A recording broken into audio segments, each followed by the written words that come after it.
All right, so let us begin to begin. So welcome everyone to I Want You Should, an evening of Yiddish sayings, expressions, and R-rated language. Nothing more than that. As we will be learning some insulting or funny or offensive, mildly offensive humor, but nothing gross, nothing over the top. So I will share my screen and ask the most important question of the day. Can everyone see the screen?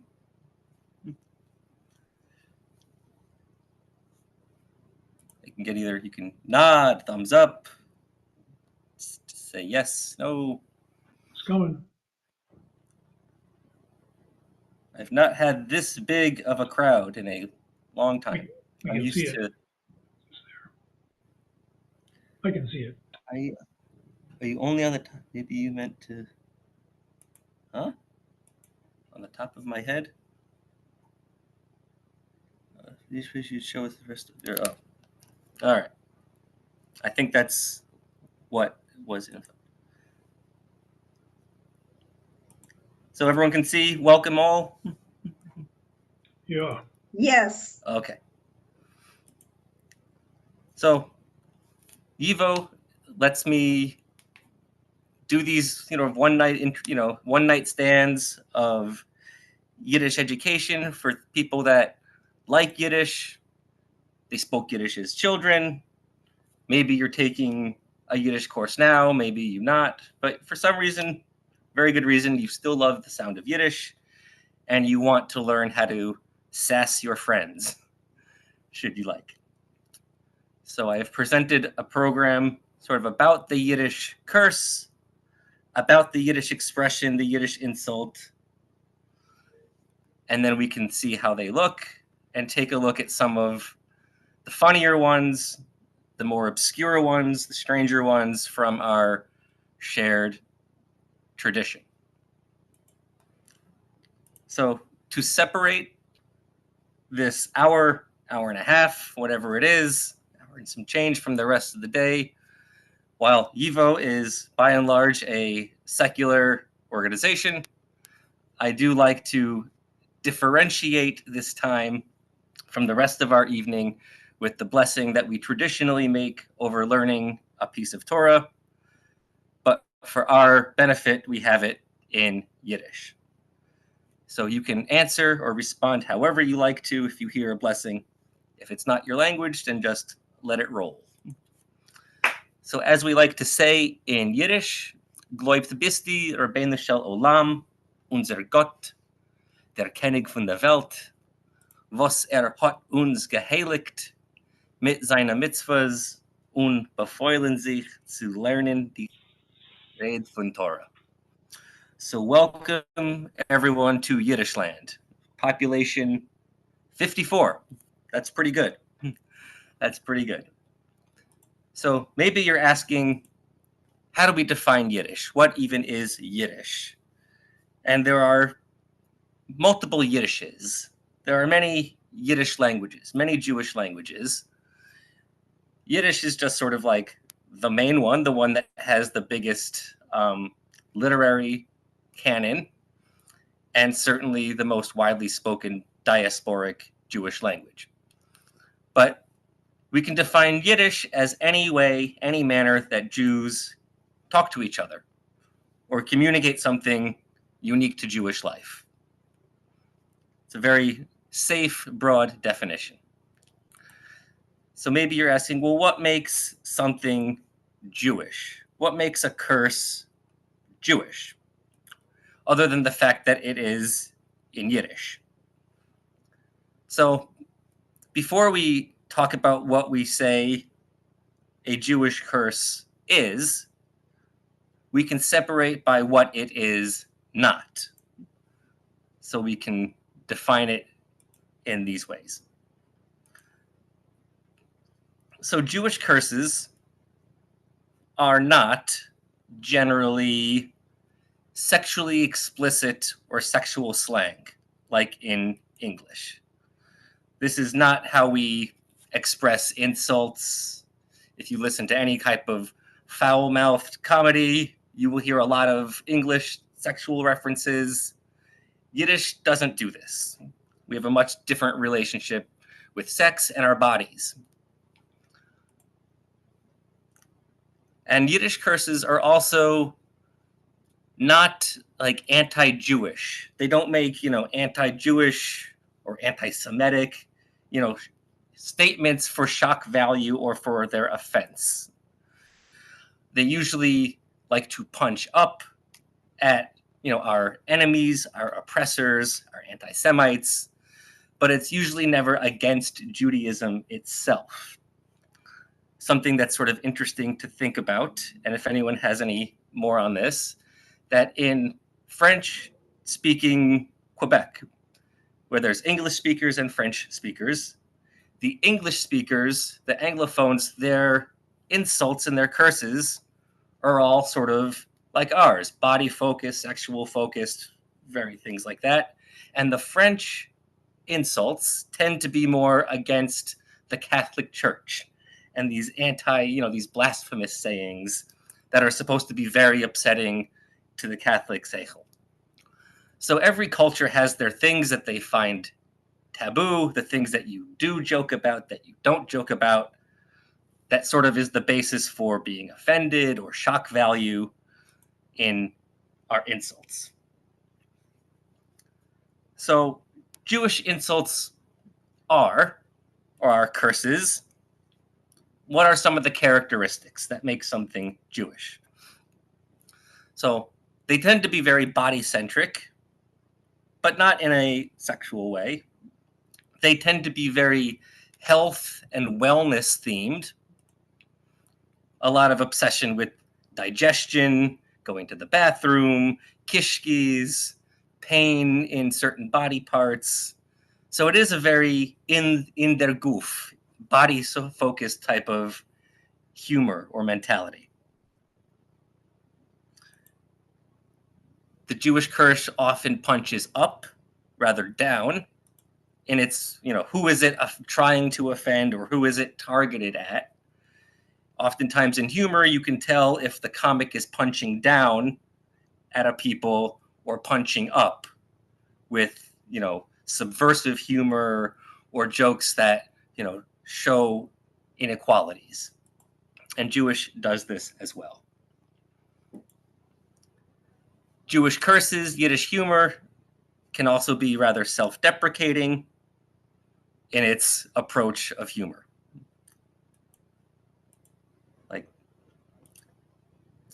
So another interesting aspect of the Jewish curse is that the shorter it is, the worse it is.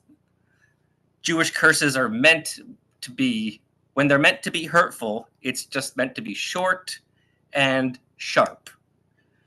Very quick and we're done. And that is very sharp. But much like the sense of humor that comes with like trading insults for fun, just because it's ridiculous the way people do, the Jewish curse can also take on this formula of adding details or extra information that just gets either funnier or more absurd as you go. So it's not meant to be mean, but by the end of it, everyone's sort of hopefully laughing about how crazy this insult is supposed to be. So some of these curses or these wishes against people, they'll follow a template. And usually it's something to the effect of body part, pick any body part that you like, the word should, which we'll see more in a second, and then something should happen to this body part. And that's sort of on one foot, as they say, like the characteristics and the template for a Yiddish curse. And I wrote in just English, your head should explode. Okay, that's a very quick, thing to say in English or Jewish. So Yiddish curses, another thing that makes them unique is that sometimes they will reference things that are specific from our tradition and our religious culture, maybe using a Hebrew word for effect, either for irony or to make a point, but drawing on things from the religious tradition. Another characteristic that is known to the Jewish insult or curse is that it oftentimes will start with something positive. It will start with a praise so that the stinging downside will hurt that much more. So it lifts you up a little bit so that it can actually put you down. So it often uses something sort of like an ironic statement at first to lift you up so that you'll feel it when someone says the insult. Our curses and our expressions often rely on exaggeration or irony, and usually for comedic effect. We're not trying to be necessarily mean. But at the same time, while everyone's laughing, the Yiddish curse often champions the suffering of the person you're cursing or cursing at or wishing these things for or against. So it's the humor in the fact that they're suffering. And that's sort of someone slips on a banana peel, for some reason we laugh. It's sort of a bit like that. So a lot of these things that we'll see today will have this word Zolin in it. So Zolin, if you learn one word today in Yiddish, it could be this word Zolin. And Zolin means, we often translate it as should in a shorthand, but Zolin is the thing you want to see happen. So you can see how we can make a formula of wanting and shoulding, if that's a word, to create this I want you to, which is the namesake of our program tonight. I want you should, meaning I want you to. So should, Zolin in Jewish, often gets translated to should, or maybe supposed to is a little better. But English tends to be kind of vague. Yiddish tends to be a little more specific. We don't use this word Zolin to give advice. Like you should call your mother. You should drink more water. You should wash your hair. But we say this often in English, you should have such a nice time on your trip. We're not giving them advice. We're saying what we want to happen for this person. We want them to have a nice time on their trip.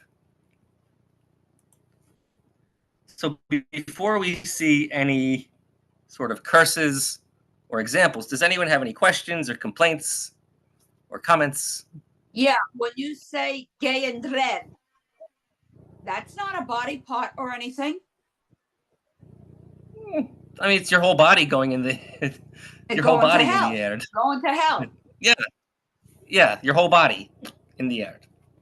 Okay. So that's a very, very rude thing to say. I know. But hey, we're all here to laugh. It's okay. No one's really mad at it. It's on the top. But of it's funny. It's on the top of the curse list. That's why. And that's the second one. That's the second example I have Okay. here for our. So I kind of tried to sort them. These are the short, mean, nasty, rude, serious, offensive ones. Did anyone else have any other questions or curses? I would just like to know if you can as you give an example, show what part of what is actually happening with it. Dissect it. Yeah, I will try. And I've got a good curse. All right. I'm scared to hear, but let's hear it. Okay. Sollst du wachsen wie ein Zibbele mit dem Kopf in Dreher. Okay, And- you should grow like an onion with your head in the ground. Yep. And your feet up. That one Yes. didn't make my cut today. But I here's didn't figure it would. but here's like wer geharget. This is Yes. terribly rude. This is terribly not good to say. This is literally get killed. But you can make it as, horrible as you want, whatever language that you use, if you're not the type to use the F word. But you kind of can see where this is going. It's very short, it's violent, and it's over fast. Wer geharget. And the next one, as we lovingly saw, geh in die Erde. Go in the ground. Word for word, go in the ground. But this is drop dead, go to hell, F you. You fill in the blank. Geh in die Erde. So sometimes people ask, like, what's the worst thing you can say in Jewish? What's the, like, someone said, like, it's not even what's the dirtiest, because we don't have that type of language, but what's the worst thing that you could say in Jewish? And it's Yemak Shemo. Has anyone ever come across this? Hopefully not. And this lens from our Hebrew tradition. Yemach is to erase. Shemo, your name. So this is what you say after not just someone that you don't like. This is for like the dictators of the world, that type of language. And it means like you never existed. You had no past, you have no future, you have no children, you had no grandparents. You are like wiped off, the face of the earth of history. You blot out your name. So it's not just for someone that you don't like. You can say Hitler, Yemak Shemo, is gestorben in Berlin. Just to let us know, Yemak Shemo, for this level of seriousness, is this Yemak Shemo.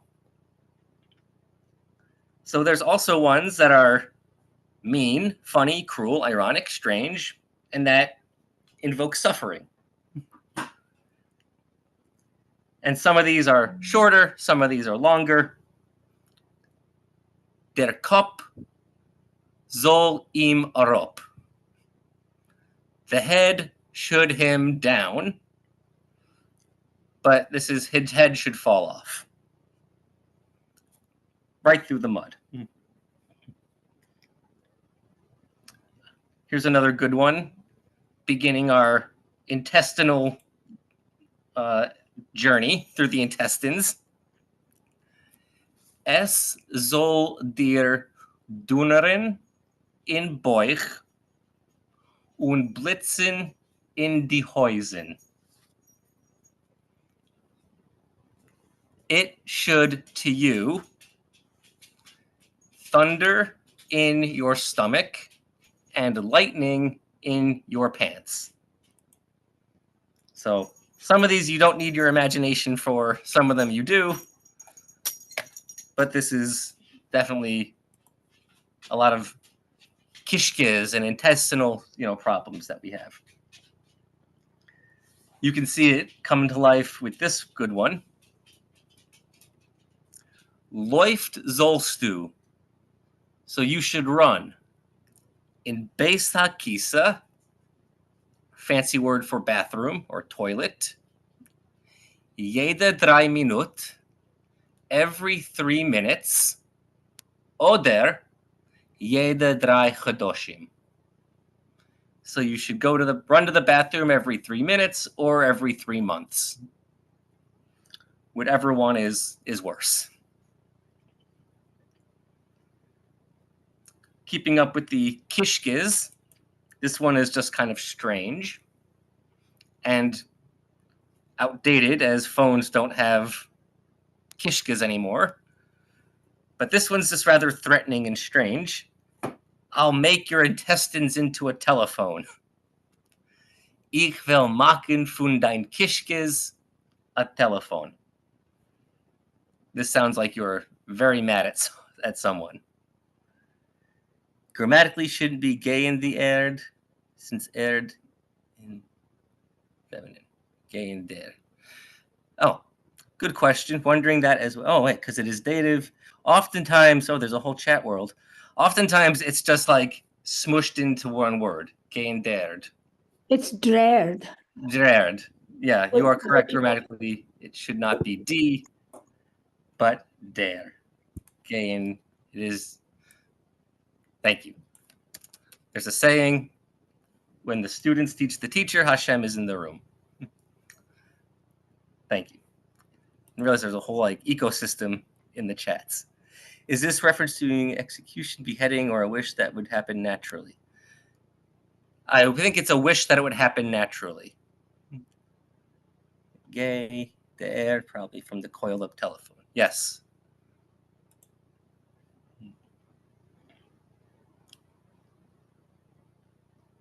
Speaking of more bathroom attendants, soll dir versparen von front und hinten. So versparen, you should be stuck. You should be constipated from the front and the back.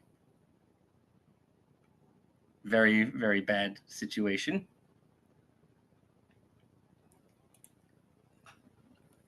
More health and wellness. Sollst du kränken und gedenken. This one's nice because it rhymes.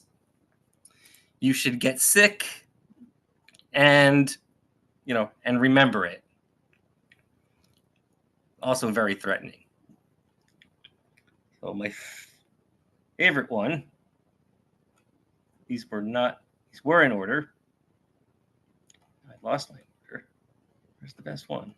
Where's the best one? Did I lose the best one? Sorry, I thought I had. This one's particularly interesting because it's all verbs. And these verbs are sort of interesting. Vergelt und vergrint sollst du werden. So our first verb is vergellen.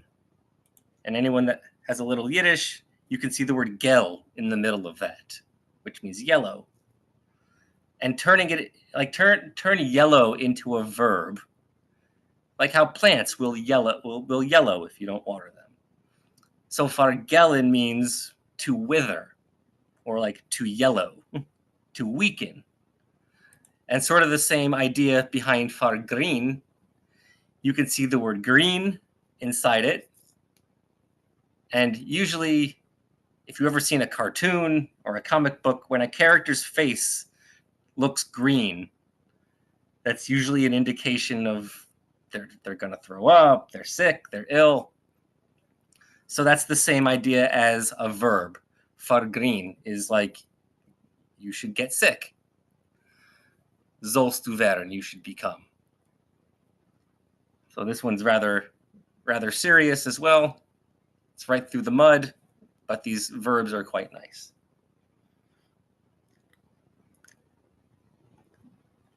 So here are just some other cursed expressions that aren't necessarily like against any one particular person, but cursed expressions nonetheless. A schlemazel fällt auf den Rücken. A schlemazel falls on their back. Und se klappt sich and bangs or hits die Nose. So the schlemazel is such a schlemazel that even when they fall on their back, they end up injuring their nose. And some of these are, wishful thinkings against someone.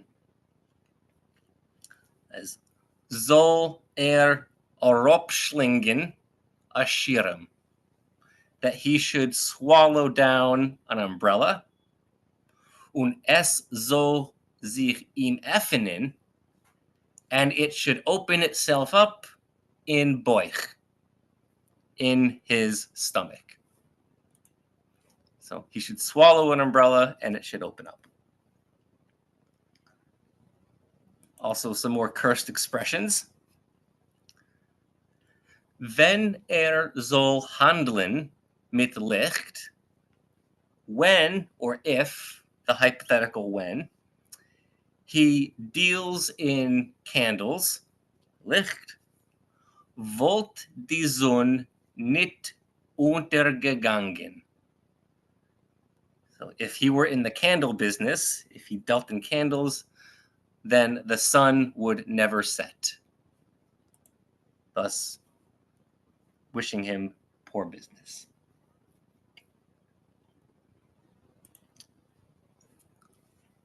Also in the cursed expressions, sein Wort soll sein a brick.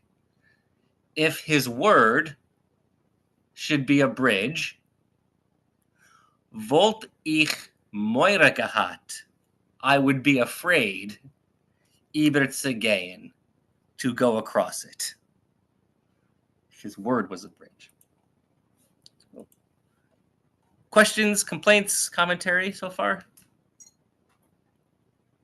I always get nervous if I talk too much and don't say anything.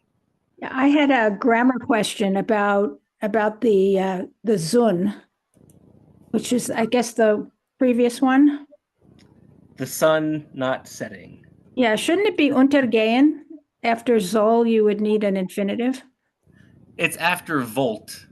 Oh, right. Sorry. It would, and then you need Yeah, our. yeah. Then you need a participle. Sorry. Whew, tough crowd. Very good. Yes, our if would, I would do something. Here's some other. Okay. This one, most of us have probably heard. Hak mir nit kein Chinik. Is this one? Has anyone said this or had it yelled at you before?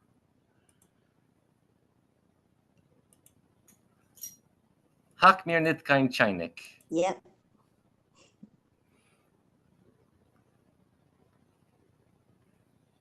This is what you say it's almost like stop bothering me.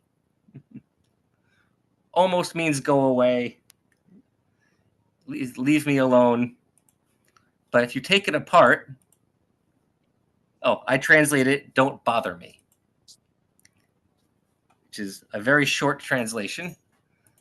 So haken means to bang or to chop, to hit. Mir is our dative me, to me. Nitkein, our double negative, not no. And then a chinik, the best part. Chinik is a tea kettle. So don't bang me, no tea kettle, is what this is saying word for word. But maybe you're saying, like, what does that mean even to begin with? So a lot of us have electric kettles now that shut themselves off when you are done. But if you still have a kettle on the stove with water, the whole thing, you know that the water is boiling when it whistles. It makes a noise. And then you turn it off the stove and you're having tea. But let's say, for example, it continues to boil. This water continues to boil in the tea kettle. The noise that the tea kettle will make is going to get a higher pitch. It's going to get even more annoying. And then what may happen if you totally forget you have something on the stove, you're going to hear a very high-pitched, whistling on your tea kettle, and the lid of it, from the heat and the steam, might be doing this. It might be rattling or shaking and making a pretty obnoxious noise. So all of that sound that you can imagine, a tea kettle that's just whistling endlessly, all of that comes back to, don't bother me. Leave me alone. So quite the journey from Hak mir nit kein Chinik, don't bang me a tea kettle, to, get lost, leave me alone, go away, all the above. Are you sure that's not a pawnbroker there? Sorry? Are you sure that man with the beard is not a pawnbroker and that he's going to hock the Chinik? I think that's the other kind of hock. That's the English hock. I'm going to hock my wedding ring at the pawn shop so I can keep gambling. But this is hock as in chop or hit. So we sometimes express our humor or our indifference through irony. We'll say just something where we really mean the opposite. And we do this in English with either exaggerations or saying things that we know don't make sense on purpose. And a good example of it, to say in Jewish, like, I don't care. I couldn't care less. I don't give a whatever you want to not give. You can express this by saying, Es art mich wie die Katz von Mittwoch. And hyperliterally, arten is a verb that means to care or concern. So to say in Jewish, I don't care, we're really saying it doesn't concern me. We're saying es art mich nicht. English, I don't care. So es art mich, it concerns me. Wie. And this word wie is very important. We'll see it, God willing, soon. Wie is our like or as, what all our similes or metaphors, whichever one, uses like or and. So it concerns me like the cat from Wednesday. So if you have a cat or a dog and you say, aren't you glad it's Tuesday? It's Wednesday. The cat doesn't care. My dog doesn't know if it's Thursday or if it's Shabbos or whatever. So I care like a cat cares that it's Wednesday. You're like, wow, you really don't care. A cat really does not care. But es art mich nicht, it's not rude, but it's just saying I don't care. You can say it in a rude way, in a rude context, of course. But to say it doesn't concern me. Es art mich nicht. Could you comment about the construction of that? A lot of these Sprichwörter, they seem to use an abbreviation of the concept. I would have said es ab mich wie es ab de Katz, as this is Mittwoch. Es mach nicht kein Chilik. So how do they come to make it so terse? That's the point. I don't know what the word terse means. So condensed. Wie die Katz von Mittwoch. As literally as the cats from Wednesday. Fun in Jewish context can sometimes mean about. Like, have you ever heard, Das is a Lied von a Mädel? Like, this is a song about a girl. It's not literally fun, a girl, but cares about. Fun can mean about. So it concerns me like the cat about Wednesday. I care like a cat care. The English is worse. I care like a cat cares it's Wednesday. But it concerns me like the cat about Wednesday. And maybe what you're asking, that this is an accusative construct with mich. I guess so. Yeah. Is the accused, because I'm the victim of the concerning. Okay. Well, as the others, like Hatmir, this is a dative construct. So in the sense of getting rid of someone, you want someone to go away. Maybe they didn't listen to Gay Avec. Maybe they didn't listen to Gay in the Erd or Hak mich nicht kein Chainik. And now you're left to tell them, Gay such dem verjorigen Schnee. Gay such dem verjorigen Schnee. And you're telling them, go search for the last year's snow. So this is sending someone on like a, what's the English? Wild goose chase. You're just trying to get rid of someone. There's another one. We recorded, I hear it again. Where did I find the recording? Oh, so hopefully I have my email address in here. There's another one that it didn't make the cut, but it translates as go look for the sukkah scissors. Geh such dem sukkah shear. And we just are in the holiday of Sukkot now. But if you didn't know anything or didn't know any better about Jewish traditions, you would maybe be led to think that there are special scissors just for Sukkot. And someone says, go look for the sukkah scissors. And they're trying to get rid of you. Something that doesn't exist. Like the Alamo, the basement of the Alamo in Pee-wee's. So they want you to do something that doesn't exist. I remember when I went to high school, they told all the freshman joke was ask where the pool is.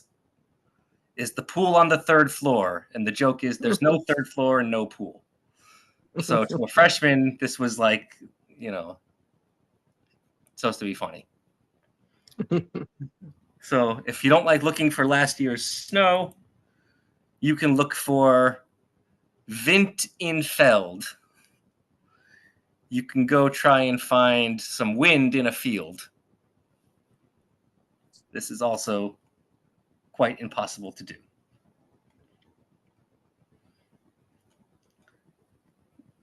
So a few other strange things that we say in Jewish. This one's kind of interesting. If someone you think they are being insincere, in English they say crocodile tears, but in Jewish it's Sibylle Tränen, that he is crying onion tears. When you are crying from onions, it's not because you were upset, it's from the onions. This is for someone who's insincere or putting on a show. So now we have some expressions that are still mean, still funny, cruel, ironic, strange, definitely suffering, or maybe a little bit of wisdom, trying to.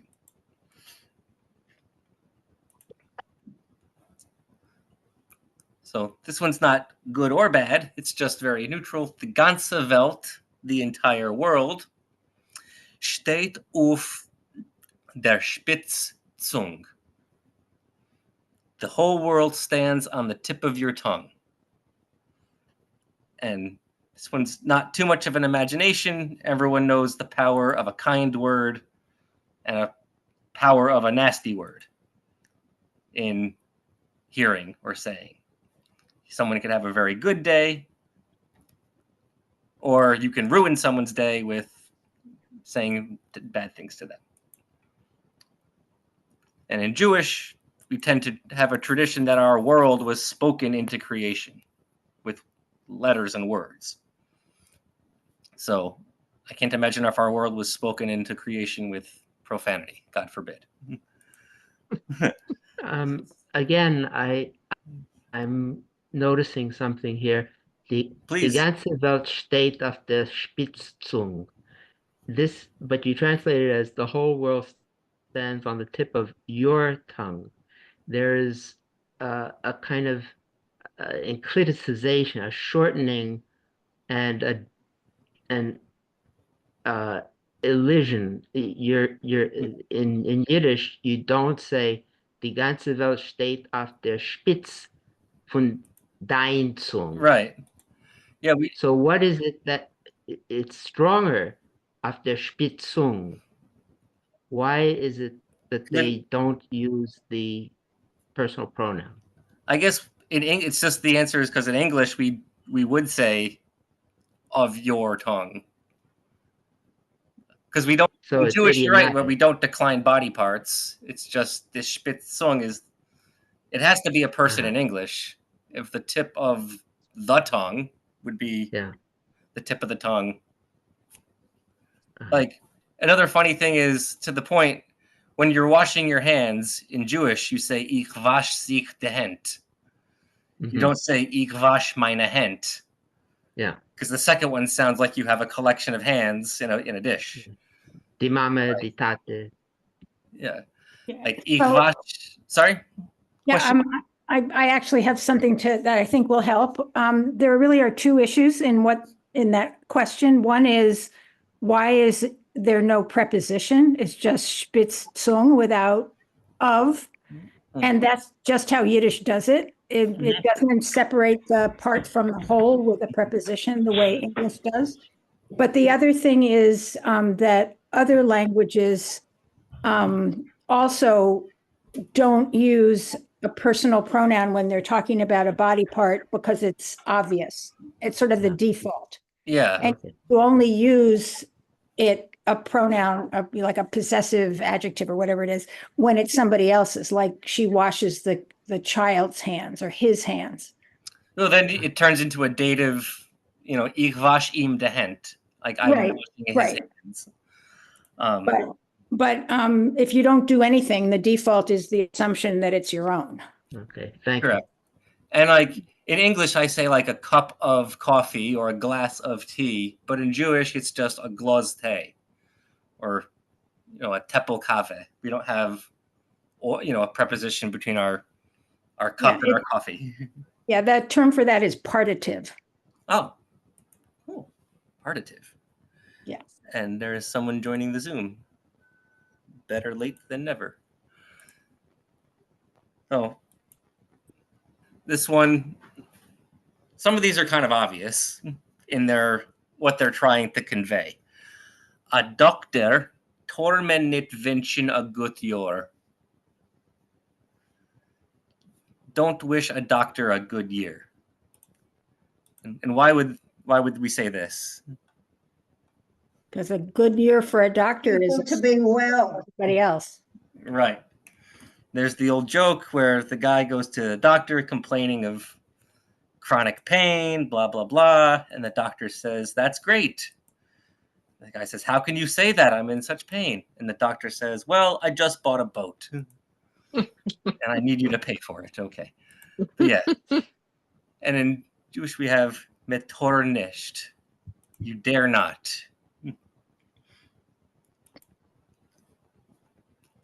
Die Welt is schön. The world is nice. The view is beautiful. Nor die Menschen, only the people. It's just the people, Maximius, that make her, the world, ugly. So I just love this word mius, as it's a very beautiful looking word and sounding word that at the end of the day means ugly. So the world is nice, it's people that ruin it. Isn't the word miskite what is it for a woman? Miaskite is just like ugliness, nastiness. Yeah. Okay. The opposite of Shanekite. Mm-hmm. Yeah. A miaskite. Ugh. A lot of these situations are a miaskite with the toilets and the thunder and the lightning. So this one we have sort of word for word in English. Mit Honig kann man Chappen mehr fliegen wie mit Essig. With honey, you can catch more flies than with vinegar. So our V is sort of like or then. So if you do something very difficult in Jewish, let's say you finished a doctorate program or you did a triathlon and someone said, how was it? Your expression in return would be lecken nit kein Honig, which is, it wasn't licking honey. word for word, but this says, I barely made it. It was super difficult. I was suffering the whole time, but I made it. I did it. So it's like a way of saying, well, it wasn't easy, but I did it. You describe it as not licking honey. All right, some of these are getting kind of interesting. In dem Spiegel, in the mirror, zet it lecher sein besten Freund. In the mirror, one often sees their best friend. And I think this illustration is a little accurate for what it's trying to say here. In dem Spiegel, in the reflection.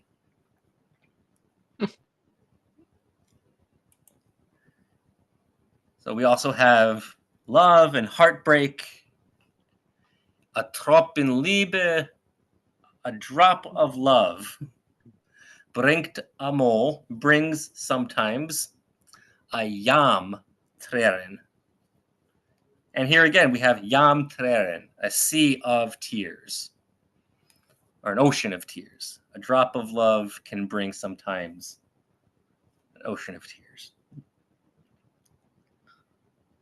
So, like I said kind of earlier, some of these curses or expressions rely on sometimes some like real insider knowledge of traditional Judaism that no one is born knowing.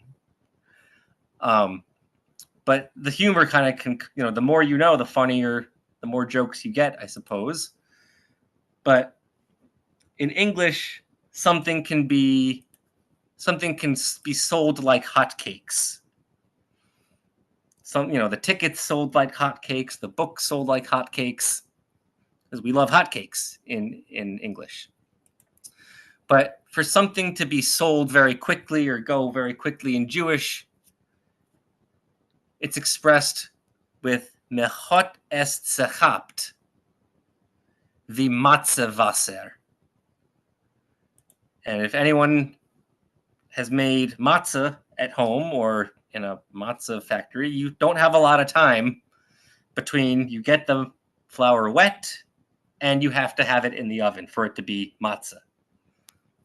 So this is the equivalent of it sold like hotcakes. It went really quickly because I think you only have 6 or 8 minutes before you throw your matzah in the oven, before it can be considered chametz and you have to start over again.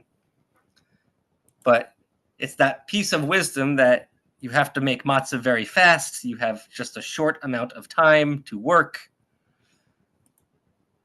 So at the end of it, this comes out to like, it went very quickly. And why? Because matzah water, something that's very quickly absorbing the flour, the matzah meal. And again, we have this V, this like.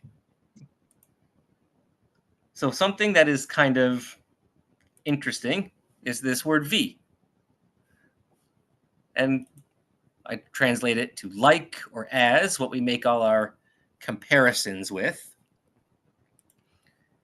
Something can be, like in English, you say you're hungry as a horse, or you're as big as a whale, hungry as the wolf, whatever it is that we're doing. So we have these same type of constructions in Jewish. You can say something is emes wie der Tag. Something is true like the day. Something that's very obvious. Something can be gross wie a genetz, big as a yawn. So we have this word V. We have our adjective, V, and then our noun. So if anyone wants to try their hand or their approach to making their own Yiddish like wisdom generator saying, now is our chance. So these phrases that we may be saying have never probably been spoken before, ever. But I invite you, if you want to play along, you can take a word from the right, put V in the middle, and then match it to a word on the left. And suddenly you have a new piece or a new bit of Yiddish sounding wisdom. And then maybe you can come up with what it means. So you can, and it's impossible to do it wrong. Just a word from the right, V in the middle, a word for on the left. Alt via goppel. That is old as a fork. I don't know what it means, but maybe you get the idea. We're just making stuff up. Anyone want to try one? Look, beaded bubba. All right. Is that a sincere thing or it's meant to be funny? It is sincere. Okay. All right. Let's do sincere ones first. Okay.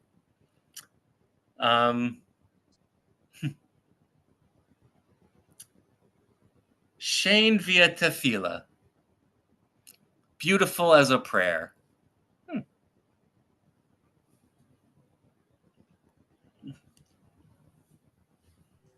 A hunt is klug. Klug via Hund.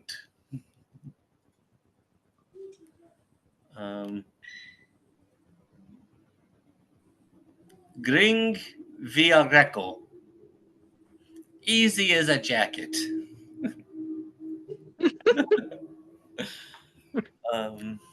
Schwer wieder free.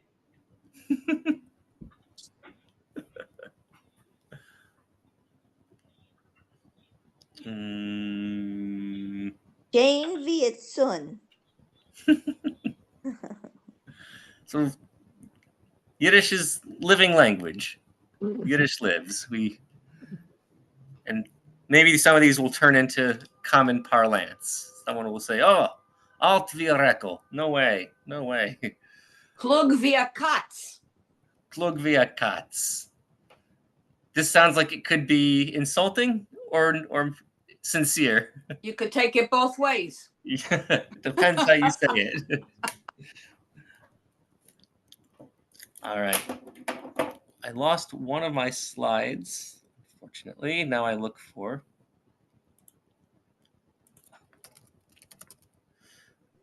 You also forgot to give us in the chat your email.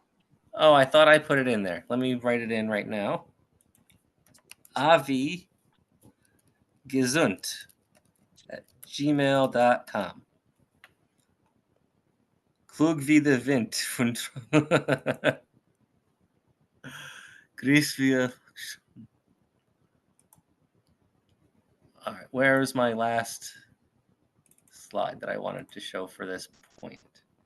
So what's sort of funny is that you can know, like in English, if someone says it's raining cats and dogs, and you're like, I know what those words mean individually, but that makes no sense. I know what raining is. I know what cats and dogs are, but like, why are we saying this? What does this mean? So one thing that we can do is sort of a creative activity is sort of the same thing. Give our own definitions to things. So there's a Jewish saying, Hoben Broit mit a Messer. And you look up every word, hyper literally, to have bread with a knife. And you're like, I know what those all words mean separately, but like, why or when is that being used?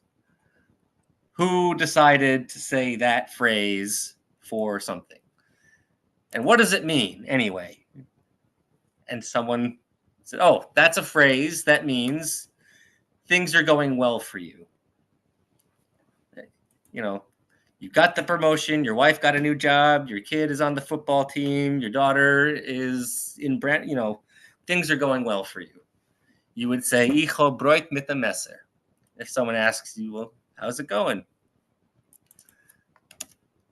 So let us take some similar sort of expressions that are completely made up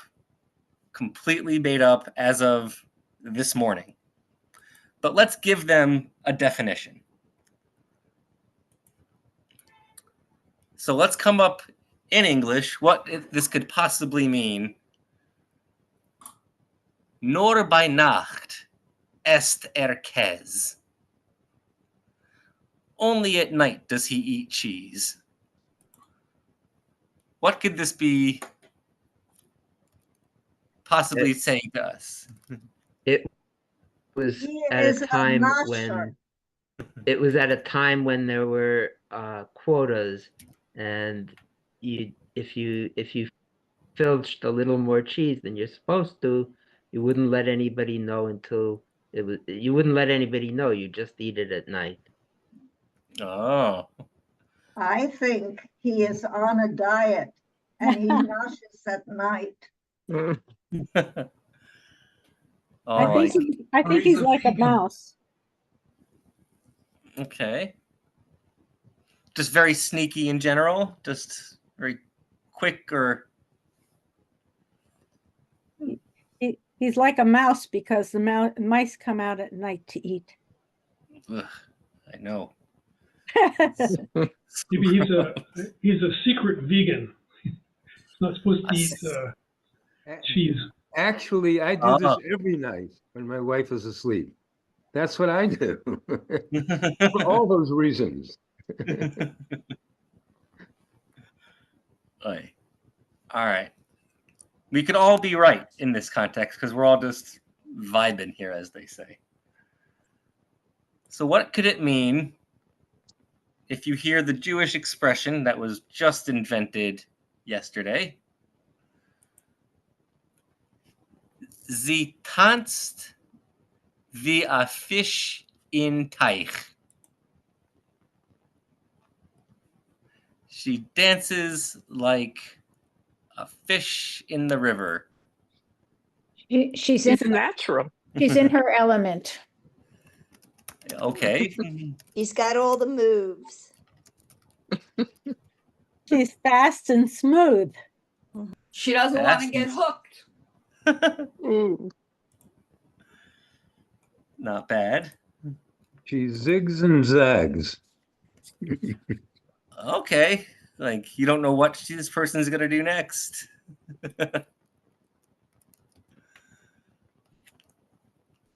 I like that. Like, she's in her element.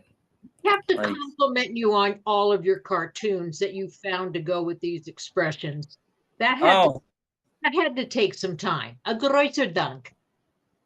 Oh, Pajalsta, you're welcome.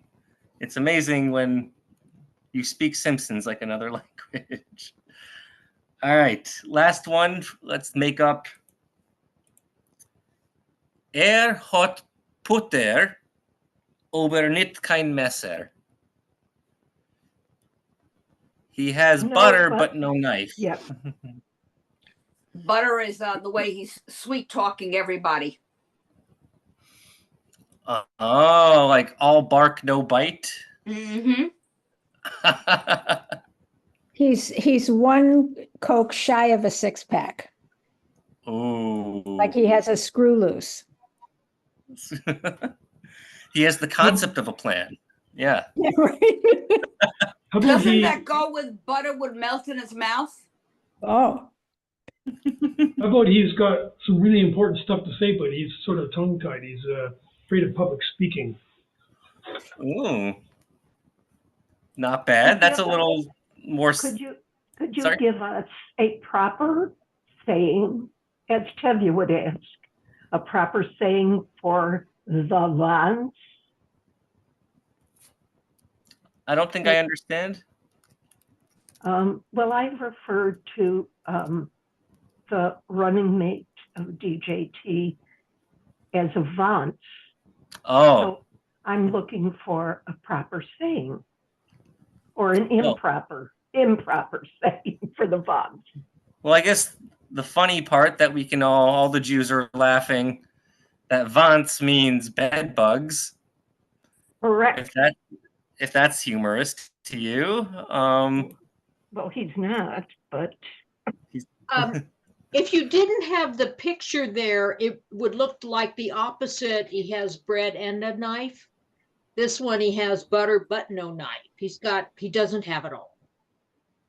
But the picture makes it look a little Russian. Okay. It's also a little bit like. So as I was saying before, that the longer these curses get, the funnier they're meant to be, or at least the less serious. So this one, where is it? A curse with a lot of food stuff. There was supposed to be a picture there. But this takes us, it starts off very simple. Essen sollst du. Like, you should eat. So, it's like, oh, you're wishing that I have such a great, I should eat something? Oh, this is going to be good. So here's the list of all the things that you should eat. And the punchline is, of course, at the end. And I really wish my cartoon picture was here. Right after I got complimented on my cartoon pictures, that's what happens. Shouldn't have said it. So you should eat. There it is. Gehackte Leber mit Zibelis. Okay, it starts off with chopped liver. There's our gehackte Leber. Chopped liver with onions. Schmalzhering. Some fatty herring. Sounds good. Joich mit Knedlech. Matzo ball soup. Carp mit grain. Fish with horseradish. An eingedampft mit Zimis. A roast, some sort of all-purpose roast with Zimis. And that's where you lose me. Latkes. Tee mit Citron. Tea with lemon. And now we get to the punchline. Look at all this stuff I've wished that you should be eating. All this lovely thing, except for the Zimis. But then it says, jeden Tag. Every day. So you should have this great meal every day. Und sollst du sich mit jeden Biss. And you should, with every bite, dersticken. Choke.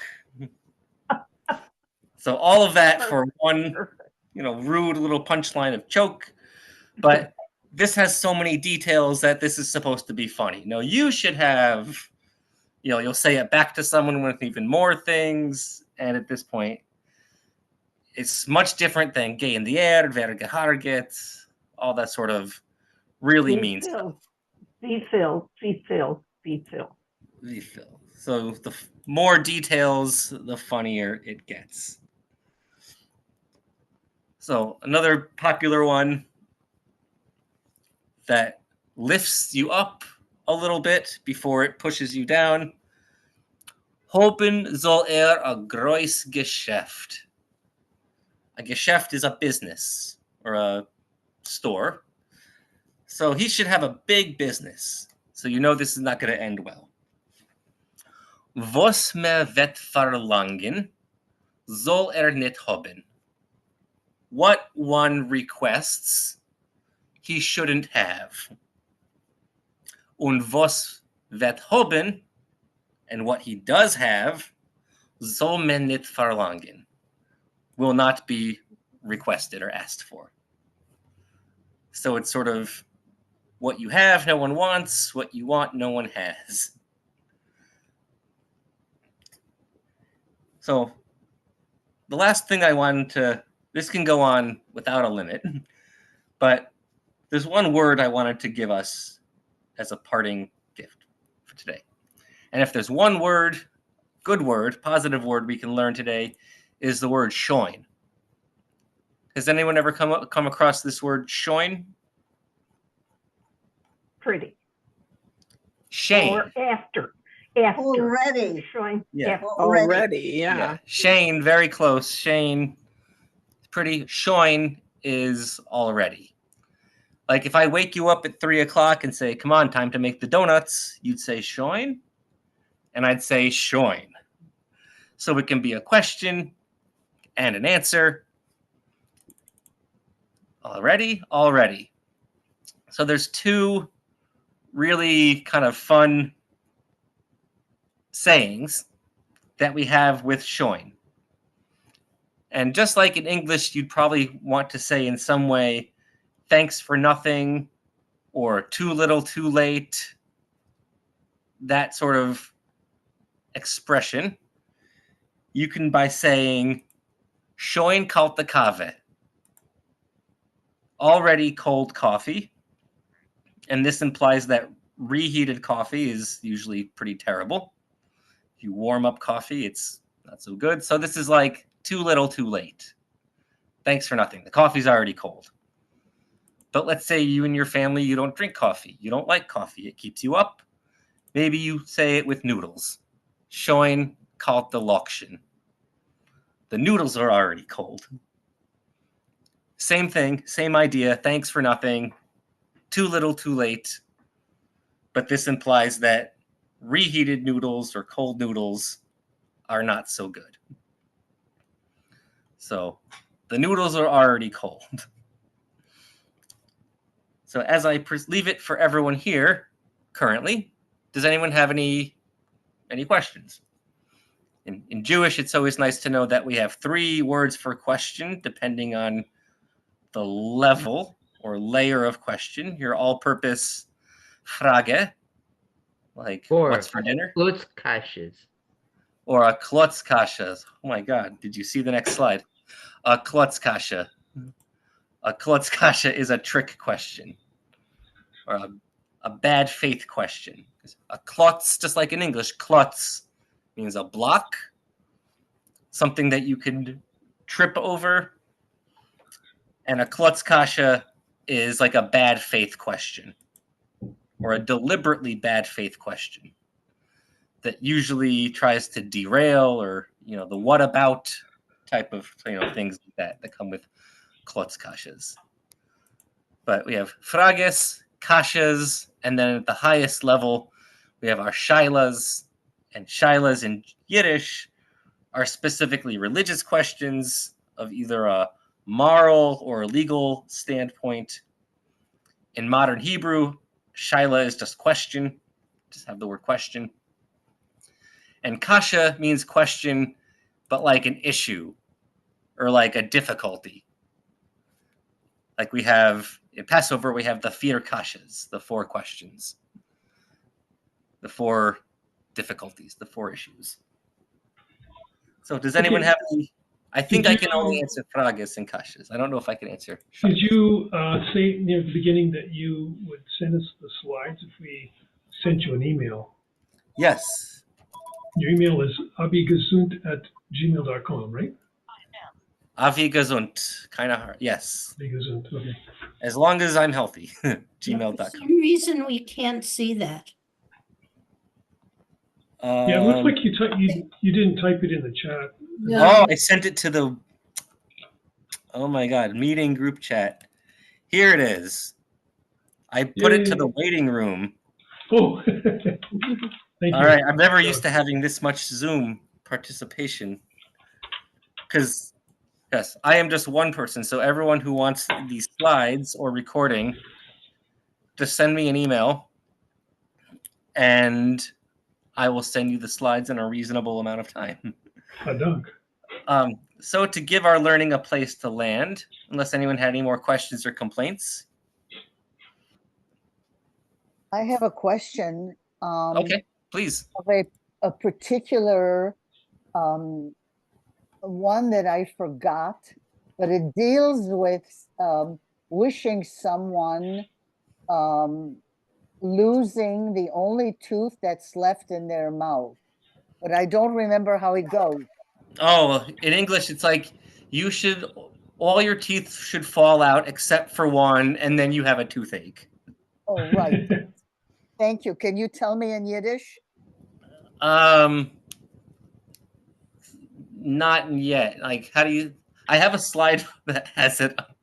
But Alle you remember deine it, right? Zendelig sollen nach You Rot should fallen, have- nach Hutz eins, was soll bleiben mit Sonwenig. Steinweitig. Yeah, I thank heard you. it, Tada. I heard it a different way. You should only have two teeth in your mouth and they should not meet. And they should not meet. Yes, they don't match. Oh my God. You can't chew with them. That's bad. You know, there's another one that's like, the best thing about borscht is you don't need teeth. Correct. We used to say, be true to your teeth so they won't be false to you. Oh. Well, That's a family classic. Yeah, that's too English.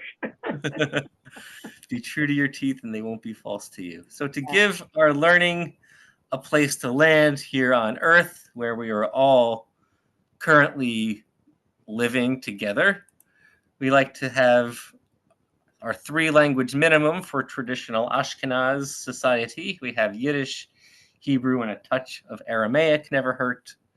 And we have our refrain from Kaddish, which we say after learning a little piece. So we like to say, Yehei Shmei Rabbah Mevarach Le'olamu Me'almaya. Easy for you to say. Let the great name be blessed forever throughout eternity. Umain, Umain, Lomain. So this, I thought this was okay. How did anyone find the program? I guess. Well, I tuned in late. They're good. So if there's questions, if there's complaints, get in touch with Evo Chicago. We have a whole program of Yiddish activities that are usually in English, occasionally things that are in Yiddish, usually on Zoom, sometimes in the Chicagoland area if you are a local. But it's a pleasure to do all these things on Zoom and just to hang out with everyone who likes to stay connected to Yiddish and the Jewish language. So Avi, it was a wonderful program. It was great. Thank you for sharing yourself and your knowledge. Well done, very entertaining and educational. no, these are my parents talking, so okay. Thank you so much, everyone.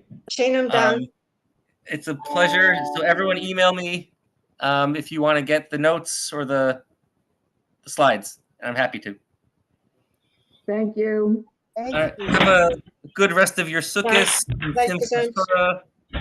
and God should protect us and all of Israel.